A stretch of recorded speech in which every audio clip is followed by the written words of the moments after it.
बघा, थोड्या दिवसापूर्वी म्हणजे आपलं संस्कृती आर्ट फेस्टिवल चालू होतं, तेव्हा माझ्याकडे एक मुलगीचा फोन आलेला होता. ती मुलगी काळी आहे, गोरी आहे, जाडी आहे, बारीक आहे, मला काहीच माहिती नाही.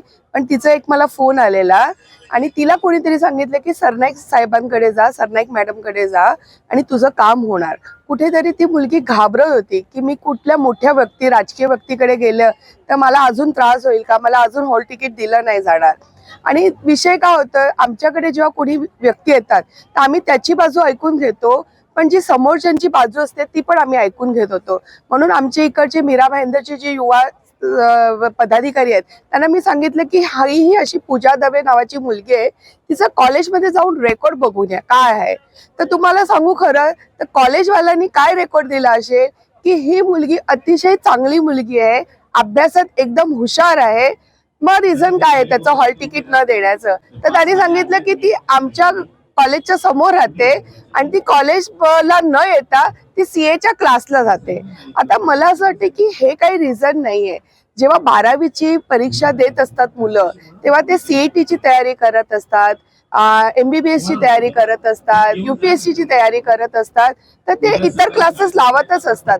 आता विषय आहे की त्या मुलीने खरं म्हटलं, आज तिला मेडिकल सर्टिफिकेट उपलब्ध होणं खूप सोपं आहे, तिने मेडिकल सर्टिफिकेट पण दिलं असतं आणि ते पण तिने खरं सांगितलं की मी सीएच्या क्लासला आले म्हणून माझी अटेंडन्स कमी आहे. आणि मला असं वाटतं की 12वीचं हॉल तिकीट जेव्हा युनिव्हर्सिटी कॉलेजला देते तर कॉलेजचं जबाबदारी आहे की ती हॉल तिकीट त्या विद्यार्थ्यांपर्यंत पोहोचायला पाहिजे. पण तसं न होता तिच्याकडे कुठेतरी दबाव.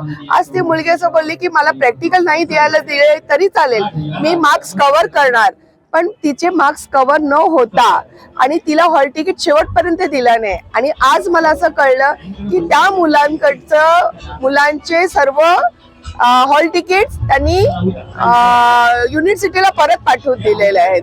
फोन करून सांगणार. पण माझ्यासाठी हा विषय अगदी भावनिक आहे, कारण काही वर्षापूर्वी माझ्या मुलांसोबत पण हेच घडलेलं होतं. माझा मुलगा आर्किटेक्चरच्या शेवटच्या वर्षामध्ये होते तेव्हा त्याचे वडील म्हणजे माननीय प्रताप सरनाईक हे आमदार होते.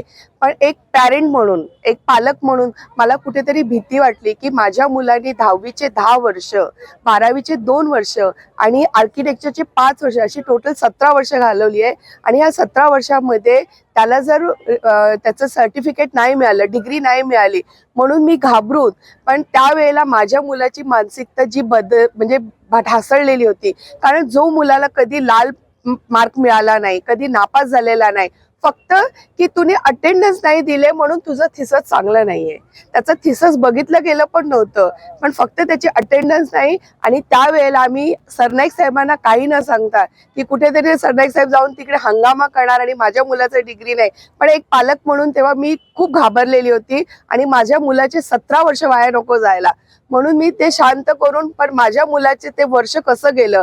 आणि तुम्हाला सांगेल की ह्या गोष्ट की माझ्या मुलाचं ते थिसस, सेम थिसस हे मुंबईमधल्या टॉप 10 मधलं सिलेक्ट झालेलं होतं. तर असे जर म्हणजे त्यावेळेला आमदाराचा मुलगा म्हणून पण आम्ही काही करू शकलो नाही. आणि आज ती मुलगी माझ्याकडे आली, ती एक राजकीय लोकांकडे ती पण घाबरत होती. पण मला वाटते की प्रशासनाने कुठेतरी याच्यावरती दाब घालायला पाहिजे. कारण आपण म्हणतो की जो आपण शिक्षण आहे ते 10वीची मुलं जे परीक्षेत नापास होतात 10वीच्या बोर्डाचे, तर त्यांच्यासाठी काहीतरी सोय नाही. जी मुलं पासच होऊ शकत नाही त्यांचा मानसिकतेचा विचार करून त्यांना परत 1 महिन्यानंतर परीक्षा देता येते. पण ही मुलं ज्यांना कधी म्हणजे लाल रेषा, आणि हे कॉलेजनेच सांगितलेलं आहे. मला पहिले तर असं वाटतं की कुठेतरी ती मुलगी मुलाबरोबर फिरायला जाते कारण 12वीची मुलगी आहे म्हणून तिने अटेंडन्स दिली नाहीये. पण कॉलेजनेच सांगितलं की ती सीएच्या क्लासला जाते ती, म्हणून ह्या कारणाने आम्ही तिला पाठवत नाही. जर आणि नंतर आता आम्हाला असं कळलं की काही मुलं त्याच कॉलेजचं नाव लौकिक करण्यासाठी स्पोर्ट्स कोटातून आज कुठली तरी ट्रॉफी आणून दिलेली आणि त्याच्यामुळे त्यांची अटेंडन्स नव्हती, तर त्या लोकांनी त्यांचं पण भविष्य हे केलंय. मी राज्य सरकारला आणि शिक्षण विभागाला करते की 12वीचं हे जे हॉल तिकीट आहे त्यांनी युनिव्हर्सिटीतून डायरेक्ट त्या विद्यार्थ्यांकडे द्यायचं, की कुठेतरी ह्या प्रिन्सिपाल किंवा हे प्रायव्हेट जे कॉलेज आहेत की त्यांना कसं चाललं की जी मुलगी ज्युनियर KG पासनं, जी मुलं ज्युनियर KG पासनं आपल्या शाळेत शिकलेले आहेत, त्याच नंतर कॉलेजमध्ये आपल्याकडे आहेत, त्यांचं हॉल तिकीट कसं ते थांबू शकतात. मी मान्य करू शकते की फी भरली नाही तर आम्ही त्या गरीब मुलाची फी भरून आम्ही त्याला हॉल तिकीट आणून दिलं असतं, पण त्यांनी तसं कारण नाही, फक्त अटेंडन्स नाहीये. आणि त्या मुलांची चुकी आहे का की आज बघा मेडिकल सर्टिफिकेट मिळणं खूप सोपं आहे, मेडिकल सर्टिफिकेट पण त्या मुलांनी खरं सांगितलं. आणि जर तुम्हाला असं वाटत असेल की कॉलेज प्रशासनाला वाटत असेल, हे प्रायव्हेट कॉलेजांना, की आमची मुलं अटेंडन्स, मग त्यांना जो त्यांचं 12वी नंतरचं जे करिअर आहे त्याचे क्लासेस तुम्ही चालू करा ना कॉलेजमध्ये.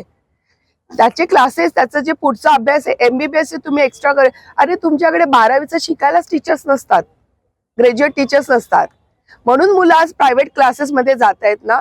पण हे करून एक हुशार मुलाला, एक हुशार विद्यार्थीला तुम्ही कसं काय तिला हॉल तिकीट देऊन तिला परीक्षेपासून वंचित करा, हा मला कुठेतरी खूप म्हणजे एक पालक म्हणून पण मला आणि कुठेतरी खचकलेलं आहे की जर ते कॉलेज आम्हाला म्हटलं असतं ह्या मुलांनी फी भरली नसती तर मी लगेच जाऊन त्या मुलाची फी भरली असती आणि त्यांना हॉल तिकीट दिलं असतं. पण असं काही नाही.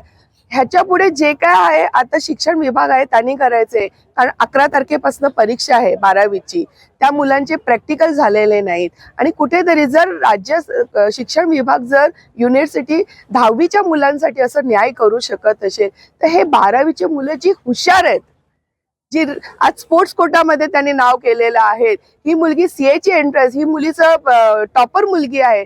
आणि खरंच ह्याच्यामध्ये सगळ्यांनी, मला तर मी आव्हान करते त्या विद्यार्थी संघटनेला, त्या कॉलेज किंवा शाळेमध्ये शिकणाऱ्या सर्व मुलांना की कोणीच 12वीची परीक्षा देऊ नका. सगळेजण ही 10-15 जी मुलं आहेत त्याच्या मागे खंबीरपणे उभं राहायला पाहिजे. तर कुठेतरी शिक्षण विभागाला जाग होणार, युनिव्हर्सिटीला जागणार. आणि युनिव्हर्सिटीकडे माझी मागणी आहे की हे जे हॉल तिकीटचं, आज युनिव्हर्सिटीकडे माझी मागणी आहे की हे जे हॉल तिकीटचं, आज मला इतका मानसिक त्रास मला स्वतःला झाले की मी फेसबुकवरती पोस्ट केली.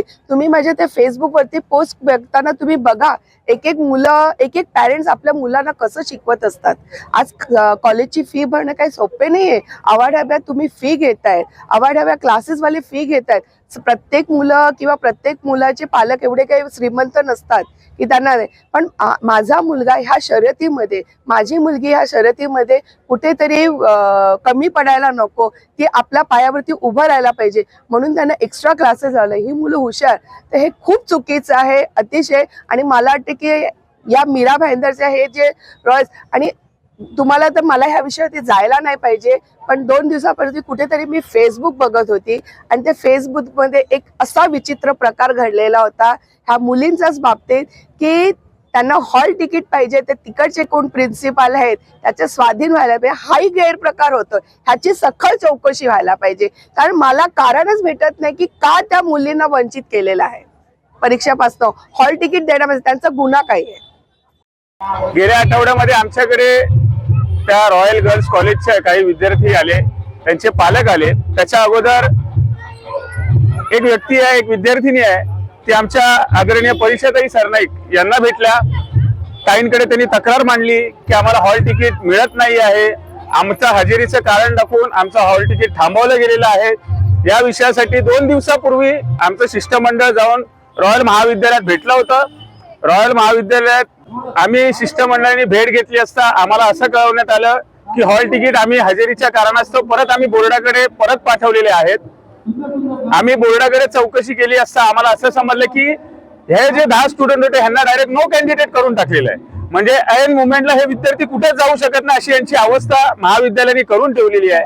बघा, विद्यार्थी आपल्याकडे 10 ते 12 वर्ष आपल्या एकाच शाळेमध्ये कॉलेजमध्ये शिकत असतो आणि त्याच्या हजेरी पट्टाच्या कारणावरून जर ह्याची तक्रार जर ते बोर्डाकडे करत असतील तर मला वाटतं हा अन्यायकारक निर्णय आहे. प्रशासनाने सुद्धा आणि महाविद्यालयाने सुद्धा याच्यावरती तोडगा काढला पाहिजे, कारण शेवटचा 1 दिवस परवाचा राहिलेला आहे. आणि या विषयासाठी सखोल चौकशी केली असता असं समजण्यात आलं की ती जे काही विद्यार्थी होती ती काही बाहेर कोर्स करत होती आणि त्याचं पत्र तिने त्याला कॉलेजला दिलेलं होतं, पण कॉलेजने त्याची कुठल्याही प्रकारची रिसिव्ह त्यांना दिलेली नाही आहे. हा सगळ्यात महत्वाचा विषय.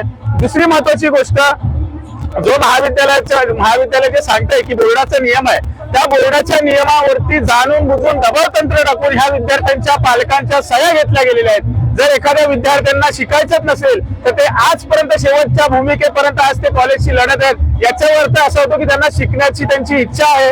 काही विद्यार्थी तर कॉलेजसाठी स्पोर्ट्समध्ये त्यांनी पार्टिसिपेट केलं होतं, तरी देखील त्यांना डावलण्यात आलं. एखाद्या विद्यार्थ्यांच्या आयुष्याची खेळण्याचा अधिकार हा महाविद्यालयाच्या प्रशासनाला दिलेला नाहीये. म्हणून आम्ही युवा सेनेतर्फे आज त्यांना जाब विचारला. गेली 2 दिवस आम्ही सन्मानाने त्यांच्याशी विचारपूस करत होतो. समाधानकारक उत्तर भेटल्यामुळे आज आम्हाला आमच्या स्टाईलने त्यांना विचारावं लागलं. त्यांनी 2 ओळीचं फक्त पत्र दिलेलं आहे की आपण बोर्डात जाऊन याची चौकशी करू शकता.